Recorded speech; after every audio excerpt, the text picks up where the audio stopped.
Friends, welcome to quick revision point. My name is Raksha Shrivastava. Friends, आज हम social studies के important question को discuss करेंगे जो कि फ्रेंड एग्जाम के लिए इंपॉर्टेंट है। तो स्टार्ट करते हैं। फर्स्ट क्वेश्चन क्या है?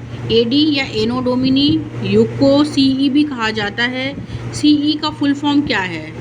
तो एडी या एनो डोमिनी युग को सीई भी कहा जाता है और सीई का फुल फॉर्म क्या है? ए है क्रिस्ट एरा, बी है क्रिश्चियन एरा, सी है कॉमन एरा एंड डी है करंट एरा। तो एडी को एनो डोमिनी युग को सीई भी कहा जाता है और सीई का जो फुल फॉर्म है वो है common era. Okay, right answer C हो जाएगा। और नेक्स्ट क्वेश्चन देखेंगे फ्रेंड्स। अधिकांश आधुनिक भारतीय लिपियां निम्नलिखित में से किस लिपि से विकसित हुई हैं? तो ए है संस्कृत, बी है ब्राह्मी, सी है यूनानी एंड डी है द्रविड़। तो अधिकांश आधुनिक भारतीय लिपियां जो विकसित हुई हैं वो ब्राह्मी लिपि से विकसित हुई हैं। करेक्ट आंसर बी हो जाएगा। नेक्स्ट क्वेश्चन देखेंगे। मानव इतिहास में कौन सा काल युग जो है सबसे लंबा है? ए है पूरा पाषाण युग, बी है महापाषाण युग, सी है मध्य पाषाण युग एंड डी है नव पाषाण युग। तो मानव इतिहास में कौन सा काल युग जो है वो सबसे लंबा है? तो वो है पूरा पाषाण युग। ओके, करेक्ट आंसर ए हो जाएगा। और Alexander Cunningham consider as the father of Indian archaeology. Alexander Cunningham को भारतीय पुरातत्व का जनक भी माना जाता है। ओके, इंपॉर्टेंट है कि अलेक्जेंडर कनिंघम को भारतीय पुरातत्व का जनक माना जाता है। नेक्स्ट क्वेश्चन देखेंगे। पृथ्वी की सबसे पतली परत कौन है? तो ए है इसमें मेंटल, बी है बाहरी कोर, सी है आंतरिक कोर, डी है इनमें से कोई नहीं। तो पृथ्वी की सबसे बाहरी परत इसमें कोई नहीं है। ओके, तो करेक्ट आंसर डी हो जाएगा। नेक्स्ट क्वेश्चन देखेंगे। कर्क रेखा निम्नलिखित में से कौन से क्षेत्र से होकर गुजरती है? तो ए है अरावली श्रृंखला, बी है विंध्य श्रृंखला, सी है पश्चिमी घाट एंड डी है दक्कन का पठार। तो कर्क रेखा जो निम्नलिखित में से जो गुजरती है वो गुजरती है विंध्य श्रृंखला से। राइट आंसर जो होगा वो बी हो जाएगा। आगे देखेंगे फ्रेंड्स। नेक्स्ट क्वेश्चन क्या है?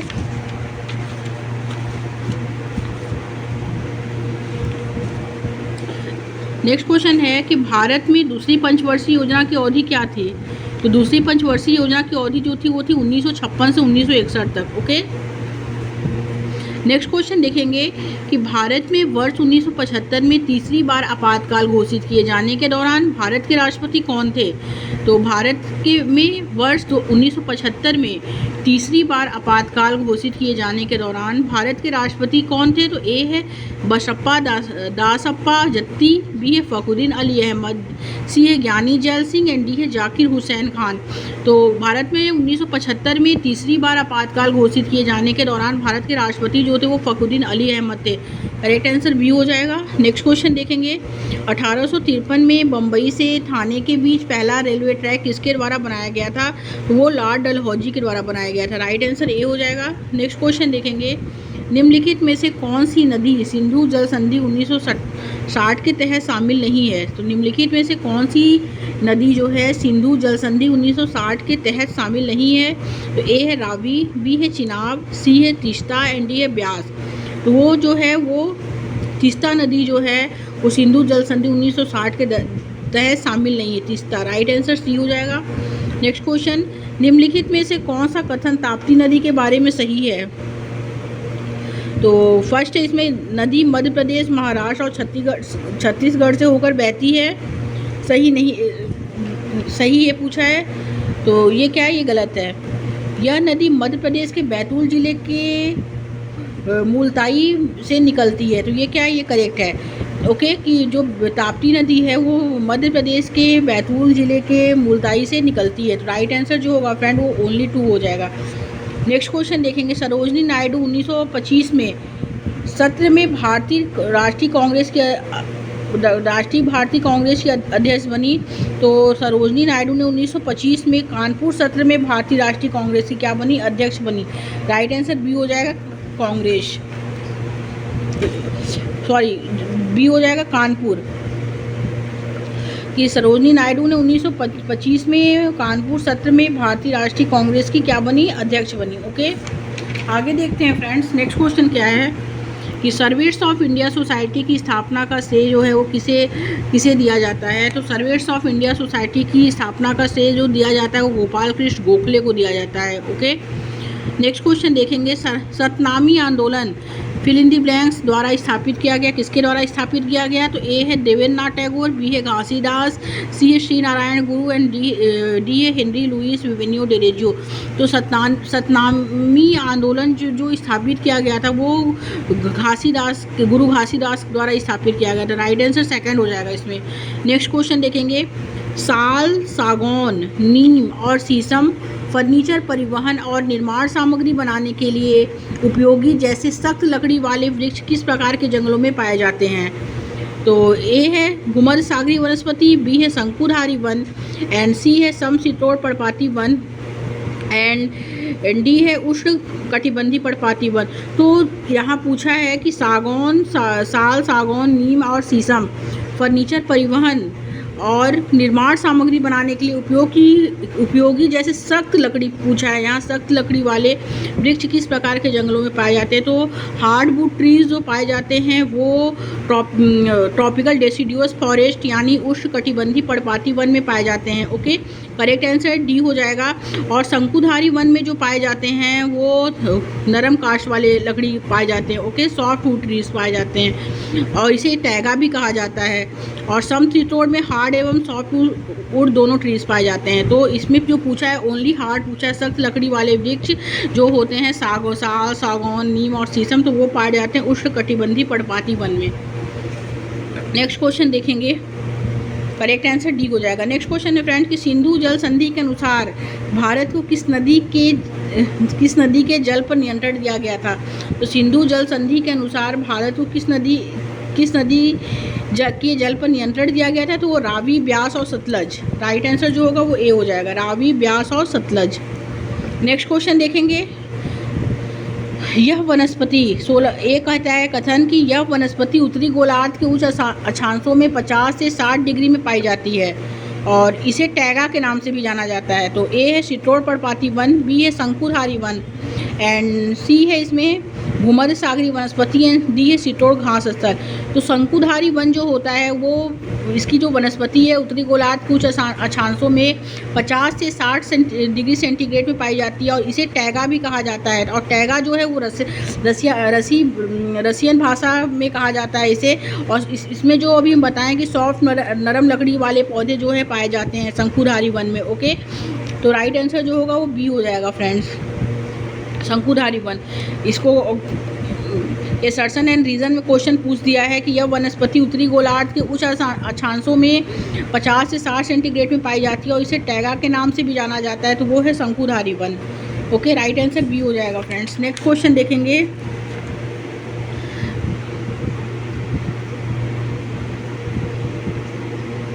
फर्स्ट है इसमें कि होल्ट मैकेंजी ने इस प्रणाली को पहली बार जो है आजमाया था और सेकंड है राजस्व एकत्र करने का दायित्व ग्राम प्रधान को स्थानांतरित कर दिया गया।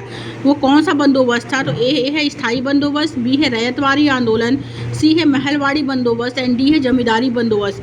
तो होल्ट मैकेंजी ने इस प्रणाली को पहली बार जो है आजमाया था और राजस्व एकत्र करने का दायित्व ग्राम प्रधान को स्थानांतरित कर दिया गया। तो वो है महलवाड़ी बंदोबस्त। राइट आंसर सी हो जाएगा।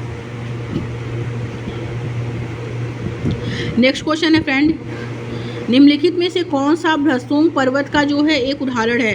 भ्रसोंग पर्वत का जो उदाहरण है फ्रेंड वो है बोसगेस।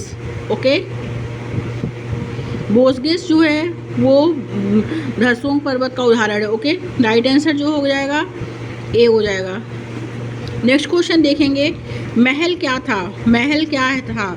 ए है ग्राम प्रधान, बी है फसलों का प्रकार एंड सी है गांव या गांव का समूह एंड डी है किसान। तो महल जो था वो गांव या गांव का समूह था। ओके, राइट आंसर सी हो जाएगा। नेक्स्ट क्वेश्चन देखेंगे फ्रेंड्स, जनपद के स्थलों पर पाए जाने वाले विशेष प्रकार के मिट्टी के बर्तन जो होते थे वो कैसे होते थे? तो ए है लाल और काला बर्तन होते थे, बी है धूसर रंग का बर्तन होता था, सी है लाल और नीले बर्तन होते थे एंड डी है काले पॉलिश का बर्तन होता था। तो राइट आंसर जो होगा बी हो जाएगा, धूसर रंग का बर्तन होता था। ओके, नेक्स्ट क्वेश्चन देखेंगे, दुनिया में अवरक का सबसे बड़ा उत्पादक कौन सा है? तो दुनिया में अवरक का जो सबसे बड़ा उत्पादक है वो है भारत। ओके, भारत जो है दुनिया का सबसे बड़ा अवरक उत्पादक है। कुछ इंपॉर्टेंट है friend, mineral metal and largest producer states. तो जिंक जो है फ्रेंड वो राजस्थान है। ओके, और लीड जो है सबसे बड़ा है वो राजस्थान का है। बॉक्साइट उड़ीसा का है सबसे बड़ा उत्पादक। गोल्ड जो है वो कर्नाटक का है। कॉपर वह जो है वो एमपी का है, मध्य प्रदेश का। डायमंड जो है वो भी मध्य प्रदेश का है। मीका जो है वो है आंध्र प्रदेश का। लाइम स्टोन जो है वो है आंध्र प्रदेश। और आयरन वगैरह जो है उड़ीसा का है। और जिप्सम जो है राजस्थान का है। और कोल जो है वो झारखंड का है। ओके, तो इम्पॉर्टेंट है फ्रेंड्स कि दुनिया में, इसमें पूछा है कि दुनिया में अब्रक का सबसे बड़ा उत्पादक कौन है, तो वो अब्रक का जो है वो भारत है। करेक्ट आंसर बी हो जाएगा। आगे देखते हैं फ्रेंड्स इम्पोर्टेंट्स।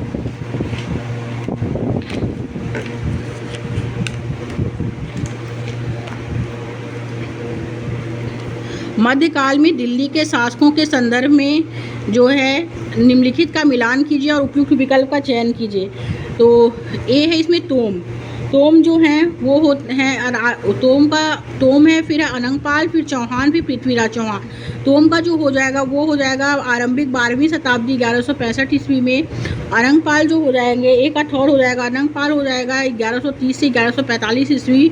बी का 4 हो जाएगा चौहान वंश जो हुए थे उनका जो हो जाएगा 1165 से 1192।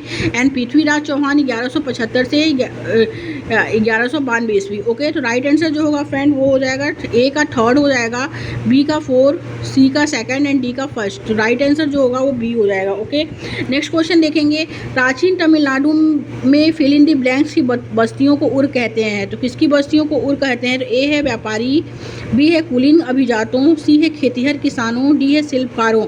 तो प्राचीन तमिलनाडु में खेतिहर किसानों की बस्तियों को क्या कहते हैं? उर कहते हैं। राइट आंसर सी हो जाएगा।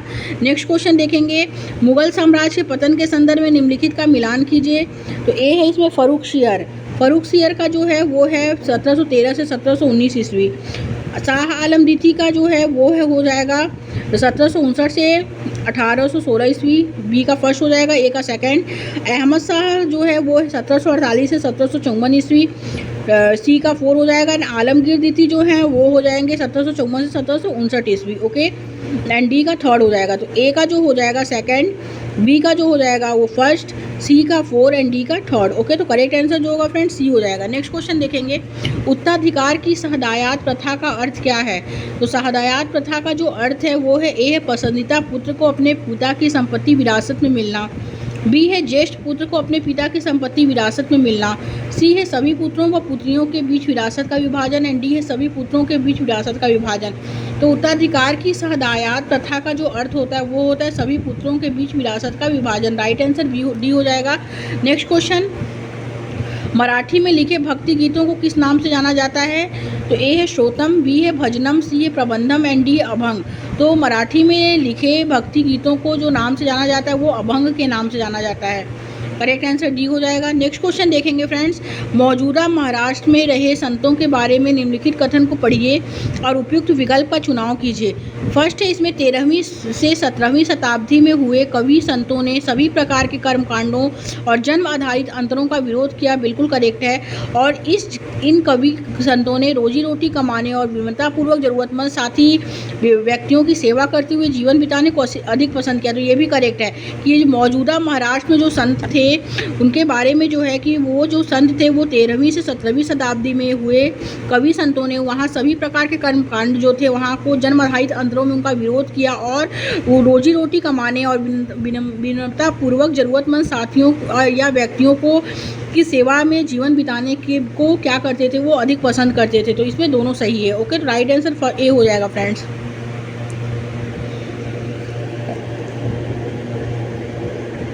नेक्स्ट क्वेश्चन देखेंगे। बक्सी को सैनिक वेतनाधिकारी कहा जाता है और सत्र धार्मिक व धर्मांत किए जाने वाले मंत्री होते हैं। ओके, और इसमें जो है इख्तियार जो होते हैं वो सैन्य कमांडर होते हैं। ओके, तो पहला दूसरा तीसरा इसमें राइट है। तो राइट जो हो जाएगा फ्रेंड वो हो जाएगा बी। नेक्स्ट क्वेश्चन देखेंगे। निम्नलिखित में से कौन सा शब्द मध्य प्रदेश में घुमंतू खेती के लिए इस्तेमाल होता है? तो मध्य प्रदेश में जो घुमंतू खेती के लिए इस्तेमाल होता है, ए है बिगहा, बी है बेवड़, सी है टैगा एंड डी है महल। तो राइट आंसर बी हो जाएगा बेवड़। ओके, बेवड़ जो होता है वो घुमंतू खेती के लिए इस्तेमाल होता है। इंपॉर्टेंट है। नेक्स्ट क्वेश्चन देखेंगे फ्रेंड्स। 19वीं शताब्दी के आरंभ में सामाजिक विज्ञान सामाजिक परिवर्तन के संदर्भ में फर्स्ट एवं सेकंड कथन को पढ़ें तथा सही विकल्प का चुनाव करें। तो फर्स्ट इसमें 19वीं सदी के शुरुआत से ही हमें सामाजिक रीति रिवाजों और मूल्यों मान्यताओं से संबंधित बहस मुहाइसे और चर्चाओं का स्वरूप जो हुआ वो बदलता दिखाई देता है। तो ये करेक्ट है। ओके। और आर है कारण, इसमें सेकंड है कि इसकी एक अहम वजह यह थी कि संचार के नए तरीके जैसे किताबें, अखबार, पत्रिकाएं और पर्चे छपने का विकास हो रहा था। तो ये भी करेक्ट है। तो ए फर्स्ट एंड सेकंड इसमें दोनों सही है और सेकंड जो है फर्स्ट की व्याख्या करता है। तो राइट आंसर जो होगा फर्स्ट हो जाएगा फ्रेंड्स। नेक्स्ट क्वेश्चन देखेंगे, कथन एक एवं आर को पढ़ें तथा सही उत्तर चुने। कथन ए है कि डॉक्टर भीमराव अंबेडकर ने बचपन में रोज़मर्रा की ज़िंदगी में जातिगत प्रथा झेला था। बिल्कुल करेक्ट है। और क्योंकि उन्होंने रोज़मर्रा की ज़िंदगी में जातिगत प्रथा को झेला था। और कारण आर है कि डॉक्टर भीमराव अंबेडकर के पिता एक सैनिक स्कूल में पढ़ाते थे। ये भी करेक्ट है। बट इन कारण जो लेकिन आर जो है वो एक ही सही व्याख्या नहीं है। ओके। तो राइट आंसर जो होगा फ्रेंड बी हो जाएगा। नेक्स्ट क्वेश्चन देखेंगे, निम्नलिखित कथन ए एवं आर को पढ़िए और उपयुक्त विकल्प का चयन कीजिए। कथन ए है कि ईवी रामास्वामी ने भूतपूर्व मद्रास प्रेसिडेंसी में स्वाभिमान आंदोलन शुरू किया। बिल्कुल करेक्ट है। और कारण आर है कि उन्होंने ऐसे लोगों को समाज में जातिगत भेदभाव के खिलाफ संघर्ष कराने के लिए किया। तो ए और आर क्या है फ्रेंड, इसमें दोनों सही है कि ईवी रामास्वामी ने भूतपूर्व मद्रास प्रेसिडेंसी में स्वाभिमान आंदोलन को शुरू किया और उन्होंने ऐसे लोगों को समाज में जातिगत भेदभाव के खिलाफ संघर्ष कराने के लिए कहा। तो ए और जो बी आर जो है दोनों सही है और आर ए जो है वो आर की सही व्याख्या करता है। तो करेक्ट आंसर ए हो जाएगा। नेक्स्ट क्वेश्चन देखेंगे, किसने जिन्ना के दो राष्ट्र सिद्धांत का विरोध किया। तो ए है सरदार वल्लभ भाई पटेल, बी है खान अब्दुल गफ्फार खान, सी है वीर सावरकर, डी है मौलाना आज़ाद। तो जिन्ना के दो राष्ट्र सिद्धांत का जो विरोध किया वो मौलाना आज़ाद ने किया। राइट आंसर डी हो जाएगा। नेक्स्ट क्वेश्चन 1857 के विद्रोह के बारे में निम्नलिखित कथन पर विचार कीजिए। तो फर्स्ट है इसमें मई 1857 में भारी विद्रोह का आरंभ हुआ। तो ये गलत है। ओके। क्योंकि मई 1857 में भारी विद्रोह का आरंभ जो हुआ तो नहीं हुआ, ये गलत है। सेकंड है फ्रेंड इसमें कि यह उपनिवेशवाद के विरुद्ध सबसे बड़ा अप्रतिरोधी पैसिव आंदोलन था। और थर्ड है इसमें सिपाही और जनसाधारण ने बड़ी संख्या में भाग ली। तो फ्रेंड 1857 के विद्रोह में जो है कि इसमें यह है कि यह उपनिवेशवाद के विरुद्ध जो था वो सबसे बड़ा क्या था, प्रतिरोधी पैसिव आंदोलन था। इसमें करेक्ट जो हो जाएगा बस केवल सेकंड करेक्ट है। ओके। तो राइट आंसर जो हो जाएगा फ्रेंड वो सेकंड हो जाएगा। आगे देखते हैं नेक्स्ट क्वेश्चन क्या है। नेक्स्ट क्वेश्चन है फ्रेंड्स कि फर्स्ट एवं सेकंड पर सहायक संधि के संदर्भ पर विचार कीजिए और सही विकल्प का चयन कीजिए। फर्स्ट है भारतीय शासकों को अपनी स्वतंत्र सशक्त सेना रखने की अनुमति थी। ये गलत है कि भारतीय शासकों को अपनी स्वतंत्र सशक्त सेना रखने की अनुमति नहीं थी। ओके।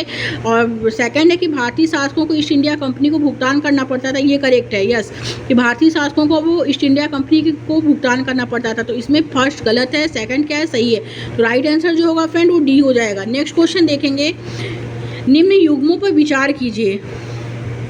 तो ए है इसमें यूरेनस, इसमें जो राइट होगा फ्रेंड वो उसका जो यूरेनस, नेपच्यून और शनि, इसमें जो राइट है वो है शनि। शनि का जो है वो अपने अक्ष पर घूर्णन का समय जो है वो 25 घंटे 40 मिनट है। ओके। तो राइट आंसर जो होगा वो बस हो जाएगा थर्ड। केवल 3 सही है। तो राइट आंसर जो होगा सी हो जाएगा। नेक्स्ट क्वेश्चन देखेंगे, अंतर्राष्ट्रीय तिथि रेखा के बारे में। अंतर्राष्ट्रीय तिथि रेखा के बारे में निम्न में से कौन सा कथन जो है वो सही है। तो ए है इसमें अंतर्राष्ट्रीय तिथि रेखा एक सीधी रेखा है जो उत्तरी ध्रुव को दक्षिणी ध्रुव से जोड़ती है। बी है अंतर्राष्ट्रीय तिथि रेखा केवल जलीय भाग से होकर गुजरती है। सी है अंतर्राष्ट्रीय तिथि रेखा जलीय व स्थलीय दोनों भागों से गुजरती है। एंड डी है अंतर्राष्ट्रीय तिथि रेखा लगभग 0 अंश देशांतर का अनुसरण करती है। तो अंतर्राष्ट्रीय तिथि रेखा के बारे में जो सही है वो है अंतर्राष्ट्रीय तिथि रेखा एक ऐसी सीधी रेखा है जो उत्तरी ध्रुव को दक्षिणी ध्रुव से जोड़ती है। तो करेक्ट आंसर ए हो जाएगा फ्रेंड्स। नेक्स्ट क्वेश्चन देखेंगे, निम्नलिखित कथन ए एवं आर को पढ़िए तथा उपयुक्त विकल्प का चयन कीजिए। तो ए है इसमें कि अपने स्थान से ध्रुव तारे का कोण मापकर आप अपने स्थान पर अक्षांश जान सकते हैं। ये करेक्ट है। और कारण आर है कि विषुवत वृत्त से दोनों तरफ ध्रुवों के बीच दूरी जो है पृथ्वी के चारों ओर के वृत्त का 1/4 है।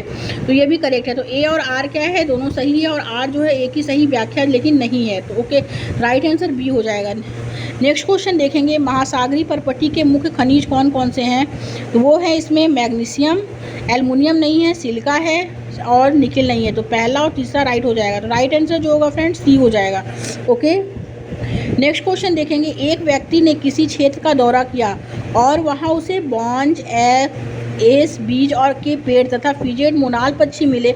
उसने निम्न में से किस वनस्पति क्षेत्र का दौरा किया है? तो ए है इसमें उष्णकटिबंधीय सदाबहार वन, बी है उष्णकटिबंधीय पर्णपाती सिट्रोल पर्णपाती वन, एंड सी है शंकुधारी वन, एंड डी है भूमध्यसागरीय वन।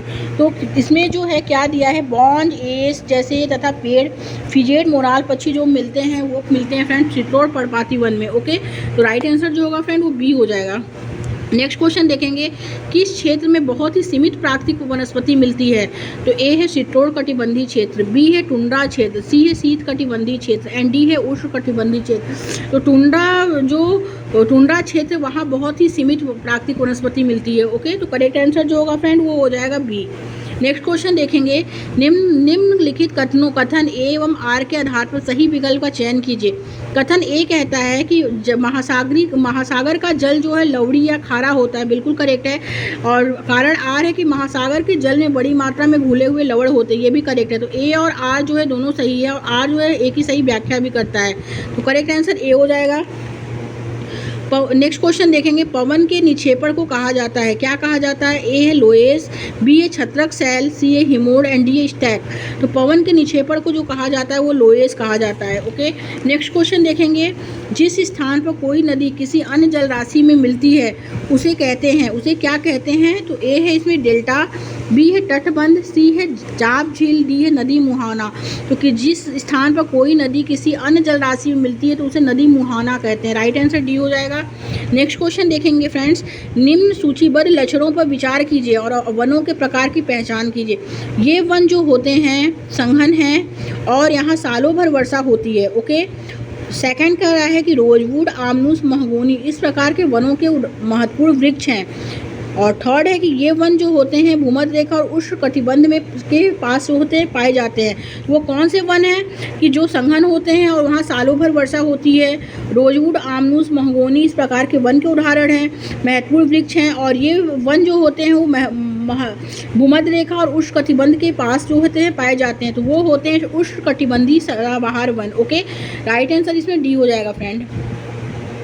नेक्स्ट क्वेश्चन देखेंगे, सतत विकास का अर्थ क्या होता है? सतत विकास का जो अर्थ है वो होता है सभी तरह के संसाधनों का संरक्षण करना और केवल आवश्यकता अनुसार उपयोग करना तथा भविष्य के लिए बचाना। तो राइट आंसर जो होता है वो डी हो जाएगा उसमें। ओके, चीन, मलेशिया और इंडोनेशिया निम्न में से किस खनिज के अग्रणी उत्पादक देश हैं? तो वो टिन के उत्पादक देश हैं। चीन, मलेशिया और इंडोनेशिया जो हैं वो चीन के उत्पादक देश हैं। ओके, राइट आंसर बी हो जाएगा। नेक्स्ट क्वेश्चन देखेंगे फ्रेंड्स, सीढ़ीनुमा खेती में जमीन के छोटे टुकड़ों के किनारे को ऊपर उठा दिया जाता है ताकि ए है फसल को कीटों से बचाया जा सके, बी है पानी टुकड़ों के भीतर रुका रहे, सी है खाद बह न जाए, एंड डी है फसलों के बीच अंतर रखा जा सके। तो सीढ़ीनुमा खेती जो होती है फ्रेंड वो उसमें जो किनारों को उठा दिया जाता है, ज़मीन के छोटे किनारों को ऊपर उठा दिया जाता है ताकि पानी टुकड़ों के भीतर रुका रहे। ओके, राइट आंसर बी हो जाएगा। नेक्स्ट क्वेश्चन देखेंगे फ्रेंड्स कि एक बाजार में पक्की दुकानें वे होती हैं जहां के कर्मचारी नियमित होते हैं, बिल्कुल करेक्ट है। पक्की दुकानें वहां वो होती हैं जहां के कर्मचारी जो होते हैं नियमित होते हैं, जिनके पास शहर पंचायत और नगर निगम का लाइसेंस होता है, बिल्कुल करेक्ट है। और थर्ड है जो 10 वर्ष से अधिक समय से खुली हुई हो, तो ये गलत है। एंड फोर्थ क्या है, जो मुख्यतः बड़े शहरों में होती हो, तो ये भी गलत है। तो ये फर्स्ट और सेकंड यहाँ दोनों करेक्ट है, क्योंकि बाज़ार की पक्की दुकानें जो होती हैं एक बाज़ार की जहाँ के कर्मचारी जो है नियमित होते हैं और जिनके पास शहर पंचायत और नगर निगम का लाइसेंस होता है, तो पहला दूसरा राइट हो जाएगा। तो राइट आंसर इसमें बी हो जाएगा। आगे देखते हैं फ्रेंड, नेक्स्ट क्वेश्चन क्या है, नगर निगम में चुने गए सदस्यों को कहते हैं? तो ए है सीनेटर कहते हैं, बी है प्रतिनिधि, सी है अधिशासिका, तो पार्षद कहते हैं। ओके, करेक्ट आंसर डी हो जाएगा। मुख्यमंत्री और अन्य मंत्रियों को कौन नियुक्त करता है? तो वो राज्यपाल नियुक्त करता है। ओके, मुख्यमंत्री और अन्य मंत्रियों को राज्यपाल नियुक्त करता है, राइट आंसर सी हो जाएगा। नेक्स्ट क्वेश्चन देखेंगे फ्रेंड्स, निम्नलिखित कथन ए एवं आर पर विचार करें और उपयुक्त विकल्प को चुनें। कथन ए कहता है कर्ज किसानों की विपदा का मुख्य कारण बन गया, जिसके बोझ से दबकर कई किसानों ने उन्होंने आत्महत्या तक कर ली, बिल्कुल करेक्ट है। एंड कारण आर है फ्रेंड कि छोटे किसानों को बीज, खाद व कीटनाशक जैसे सामानों को खरीदने के लिए साहूकारों से कर्ज लेते थे और जिससे कई बार किसान को चुका नहीं पाते थे, ये भी करेक्ट है। ए और आर इसमें क्या है फ्रेंड, दोनों सही है, और सही है, और ए जो है वो आर की सही व्याख्या भी करता है। ओके, करेक्ट आंसर ए हो जाएगा। नेक्स्ट क्वेश्चन देखेंगे, भारत में किस तरह के श्रम को कानून द्वारा प्रतिबंधित किया गया है? वो बेगार को क्या है इसमें कानून द्वारा प्रतिबंधित किया गया? ओनली फर्स्ट इसमें राइट आंसर हो जाएगा। ओके, तो राइट आंसर जो होगा फर्स्ट हो जाएगा फ्रेंड्स। नेक्स्ट क्वेश्चन देखेंगे, भारत में सरकार के एक से अधिक स्तर होने की मुख्य वजह क्या है? तो वो है समुदायों की बड़ी संख्या। समुदायों की बड़ी संख्या की वजह से भारत में सरकार के एक से अधिक स्तर होने की वजह जो है। ओके, राइट आंसर ए हो जाएगा। नेक्स्ट क्वेश्चन देखेंगे, निम्नलिखित कथन पर विचार कीजिए। फर्स्ट है, इसमें लड़कियों की तुलना में लड़के एक बेहतर स्काउट लीडर बनते हैं, करेक्ट है। सेकंड है, लड़कियां फुटबॉल खेलने में अच्छी होती हैं, तो ये गलत है। थर्ड है, लड़कियां सौम्य, कोमल और देखभाल करने वाली होती हैं, ये करेक्ट है। एंड फोर्थ है, लड़के दबंग और उग्र होते हैं, ये भी करेक्ट है। तो पहला, तीसरा, चौथा राइट हो जाएगा, तो राइट आंसर बी हो जाएगा। नेक्स्ट क्वेश्चन देखेंगे, निम्नलिखित में से कौन से भारत की संसद बनाते हैं? तो राज्यसभा, लोकसभा और राष्ट्रपति, ये तीनों संसद के अंग हैं। ओके, तो संसद के 3 अंग हैं, तो ये तीनों बनाते हैं, बट राज्य विधानसभा ये नहीं है संसद का अंग, तो ये गलत है। तो पहला, दूसरा और चौथा राइट आंसर हो जाएगा, तो राइट आंसर डी हो जाएगा। नेक्स्ट क्वेश्चन देखेंगे, भारतीय संविधान के अनुसार एक धर्मनिरपेक्ष राज्य को चाहिए, क्या चाहिए? ए है, प्रभुत्वशाली धर्म को अन्य धर्मों को अपने तहत लाने के लिए प्रोत्साहित या प्रेरित करना, और सेकंड है, और राष्ट्र निर्माण के लिए धार्मिक गतिविधियों में शामिल होना। सी है, किसी एक धर्म को समर्थन नहीं देना। तो डी क्या है कि देश में धार्मिक संघर्ष विवाद में हस्तक्षेप नहीं करना, तो किसी एक धर्म को समर्थन इसमें नहीं देना चाहिए। ओके, राइट आंसर सी हो जाएगा इसमें। नेक्स्ट क्वेश्चन क्या है फ्रेंड? नेक्स्ट क्वेश्चन है, भारत के पास एकीकृत न्यायिक व्यवस्था है, निम्नलिखित में से कौन सा इस वाक्य की बेहतर व्याख्या करता है? तो फर्स्ट है, व्यक्ति उच्च न्यायालय जा सकता है अगर वह निचली अदालत के फैसले से संतुष्ट नहीं है, तो बिल्कुल नहीं है। तो ओके, व्यक्ति उच्च न्यायालय जा सकता है अगर वह निचली अदालत के फैसले से संतुष्ट नहीं है, और ये करेक्ट है फ्रेंड कि अगर व्यक्ति जो है वो निचली अदालत के फैसले से संतुष्ट नहीं है तो वो उच्च न्यायालय जा सकता है, बिल्कुल करेक्ट है। बट ऊपरी अदालत द्वारा लिए गए निर्णय निचली अदालतों पर बाध्यकारी नहीं है, तो ये गलत है, क्योंकि ऊपरी अदालत द्वारा जो लिए गए निर्णय होते हैं वो निचली अदालतों के लिए बाध्यकारी होते हैं, तो इसमें नहीं है दिया, तो ये गलत है। तो ओनली फर्स्ट इसमें सही है, तो राइट आंसर जो होगा सी हो जाएगा। नेक्स्ट क्वेश्चन देखेंगे फ्रेंड्स, किसी समुदाय में घेटोआइजेशन की प्रक्रिया का नतीजा क्या होता है? घेटोआइजेशन जो होता है वो होता है अलगाव, तो वो जो होता है उसका बाकी समाज से अलगाव का नतीजा होता है। ओके, तो राइट आंसर जो हो जाएगा ए हो जाएगा इसमें। नेक्स्ट क्वेश्चन देखेंगे, फुटपाथ और ठेलों पर सामान बेचने को जीविकोपार्जन के आधार के रूप में देखने की एक तरफ निम्नलिखित में से क्या एक कदम है? तो वो है फुटपाथ और ठेलों पर सामान बेचने के लिए शहरों में कुछ इलाकों का तय किया जाना। बी है, ठेलों को सड़कों पर प्रतिबंधित करना। सी है, छोटी दुकानों को ठेलों की जगह स्थान देना। एंड डी है, ठेलों और फुटपाथ पर सामान बेचने पर स्थानीय सरकार द्वारा कर लगाना। तो करेक्ट आंसर जो होगा फ्रेंड वो हो जाएगा फर्स्ट कि फुटपाथ और ठेलों पर सामान बेचने के लिए शहरों के कुछ इलाकों का तय किया जाना। ए ऑप्शन राइट हो जाएगा। नेक्स्ट क्वेश्चन देखेंगे, निम्नलिखित कथन ए एवं आर पर विचार कीजिए तथा उपयुक्त विकल्प का चयन कीजिए। ए है कि सामाजिक विज्ञान की पाठ्य पुस्तकों में अनेक काल्पनिक एवं वास्तविक दोनों वृत्तांत होने चाहिए, बिल्कुल करेक्ट है। और कारण आर कहता है कि वृत्तांत अधिगमकर्ताओं को विचारों व संस्थानों को समझने में सक्षम बनाते हैं तथा अंतर्निरीक्षण को प्रोत्साहित करते हैं, तो ये भी करेक्ट है। तो ए और आर दोनों सही है तथा आर जो है ए की सही व्याख्या करता है, तो करेक्ट आंसर ए हो जाएगा फ्रेंड्स। नेक्स्ट क्वेश्चन देखेंगे, स्कूली स्तर पर सामाजिक विज्ञान के शिक्षण के आधारभूत उद्देश्य को विद्यार्थियों को क्या करना चाहिए? तो फर्स्ट है, जानकार और तार्किक बनाता है, करेक्ट है। पेशेवर बनाता है, ये भी करेक्ट है। राजनीतिक रूप से अति सक्रिय बनाना, तो ये गलत है। एंड फोर्थ है, सामाजिक रूप से सक्रिय बनाना, तो पहला, दूसरा, चौथा ये क्या है? ये करेक्ट है, तो राइट आंसर डी हो जाएगा इसमें। नेक्स्ट क्वेश्चन देखेंगे, विद्यार्थियों को मुगल प्रशासन के कर्मियों की विविध भूमिकाओं एवं उत्तरदायित्वों को समझाने के लिए निम्नलिखित में से सर्वाधिक उपयुक्त कौन सा है? तो ए है सर्वेक्षण, बी है इसमें भूमिका निभाना, एंड सी है समय सीमा, एंड डी है खुले अंत वाले प्रश्न। तो भूमिका निभाना जो है वो सर्वाधिक उपयुक्त है, राइट आंसर बी हो जाएगा। नेक्स्ट क्वेश्चन देखेंगे, विद्यालय के सादृश्य के साथ अगर सरकार के संसदीय रूप की व्याख्या की जाती है, जहाँ प्रधानाचार्य प्रधानमंत्री है एवं वरिष्ठ शिक्षक जो है मंत्रिपरिषद है, तो यहाँ विद्यालय कर्मचारियों के लिए कौन सा उपयुक्त सादृश्य होगा? तो वो विधायिका, बी है विपक्ष, सी है न्यायपालिका एंड डी है कार्यपालिका। तो उपयुक्त सादृश्य जो होगा वहाँ कर्मचारियों के लिए, विद्यालय कर्मचारियों के लिए, तो कार्यपालिका का होगा। राइट आंसर डी हो जाएगा। ओके, आगे देखते हैं फ्रेंड्स, नेक्स्ट क्वेश्चन क्या है। नेक्स्ट क्वेश्चन है कि एक शिक्षिका अपनी कक्षा का आरंभ पशु मवेशी चारागाह के लिए भूमि से संबंधित मामलों पर चर्चा के लिए एकत्र हो रहे लोगों की घटना पर चर्चा द्वारा करती है। वह निम्नलिखित में से किस पर संभावित रूप से चर्चा कर रही है? तो ए है नगर प्रशासन, बी है पंचायती राज, सी है निचली न्यायपालिका एंड डी है आरक्षण। तो एक शिक्षिका अपनी कक्षा का आरंभ जो है पशु मवेशी चारागाह के लिए भूमि से संबंधित मामले पर चर्चा के लिए एकत्रित हो रहे लोगों की घटना पर चर्चा द्वारा करती है। तो वह निम्नलिखित में से संभावित रूप में पंचायती राज पर क्या कर रही है? चर्चा कर रही है। राइट आंसर जो हो जाएगा बी हो जाएगा। नेक्स्ट क्वेश्चन देखेंगे फ्रेंड्स, कक्षा में अगर कोई विषय आवेगपूर्ण परिचर्चा को उत्पन्न करता है तब एक शिक्षक से क्या अपेक्षित होता है? तो एक शिक्षक से जो अपेक्षित है, ए है शिक्षक को सभी विद्यार्थियों को शांत कराना चाहिए और परिचर्चा को अनिश्चित काल के लिए स्थगित कर देना चाहिए। तो ये गलत है। सेकंड क्या है, शिक्षक को ऐसे मामले पर परिचर्चा परिपक्वता से करानी चाहिए ताकि स्वतंत्र विचारों के साथ दृढ़ रूप से चर्चा की जा सके। ये करेक्ट लग रहा है। सी क्या है, शिक्षकों को जो ऊंचे स्वर में बोल रहे हैं उन्हें डांटना चाहिए। तो ये गलत है। डी क्या है, शिक्षक को आरंभ में ही ऐसे विषय को काट देना चाहिए। तो ये भी गलत है। तो कक्षा में अगर कोई विषय जो है आवेगपूर्ण परिचर्चा को उत्पन्न करता है तो एक शिक्षक से जो अपेक्षित होता है वो होता है कि शिक्षक को ऐसे मामलों पर परिचर्चा परिपक्वता से करानी चाहिए ताकि स्वतंत्र विचारों के साथ दृढ़ रूप से चर्चा की जा सके। तो राइट आंसर बी हो जाएगा फ्रेंड्स।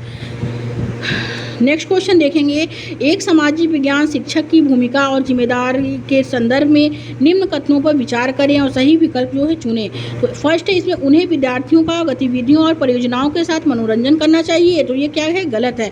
सामाजिक विज्ञान शिक्षक की भूमिका और जिम्मेदारी जो है वो क्या है कि उन्हें विद्यार्थियों का गतिविधियों और परियोजनाओं के साथ मनोरंजन करना चाहिए। तो ये गलत।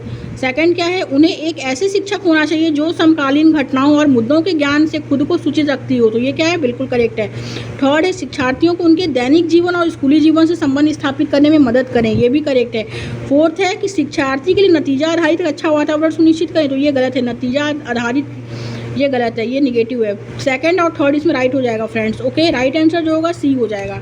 नेक्स्ट क्वेश्चन देखेंगे, कक्षा में जेंडर भूमिकाओं पर चर्चा करते समय शिक्षक को निम्न में से किस पर अधिक केंद्र करना चाहिए? तो फर्स्ट है, इसमें चूंकि घर का कार्य का मूल्य नहीं चुकाया जाता इसलिए उसे उत्पादक कार्य नहीं माना जाना चाहिए।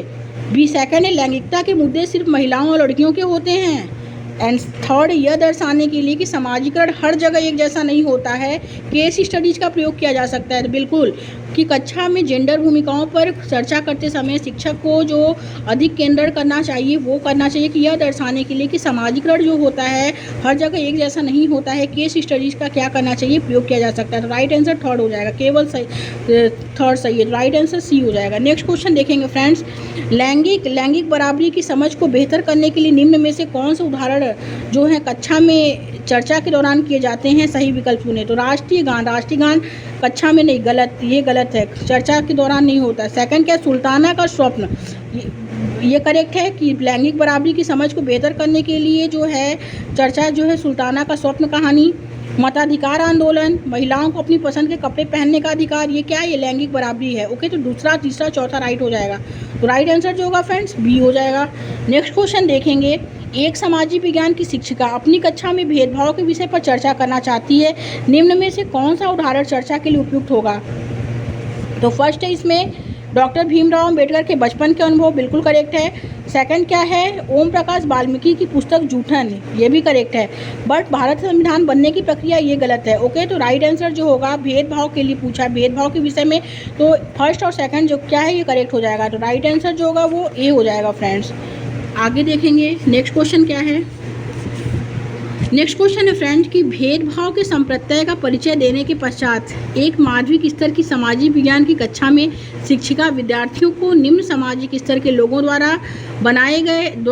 द्वारा अनुभव किए जाने वाले भेदभावों की समीक्षात्मक जांच में संलिप्त करना चाहती है। निम्न में से कौन सी गतिविधि या गतिविधियां उसकी पाठ योजना में स्थान पा सकती हैं? तो फर्स्ट इसमें दिए गए विषय पर वाद विवाद का आयोजन करना, बिल्कुल करेक्ट है। सेकंड है भेदभाव क्या है, एक पर एक व्याख्या देना, तो ये गलत है। और थर्ड क्या, भेदभाव से संबंधित अखबार के लेखों को एकत्र करना, ये भी करेक्ट है।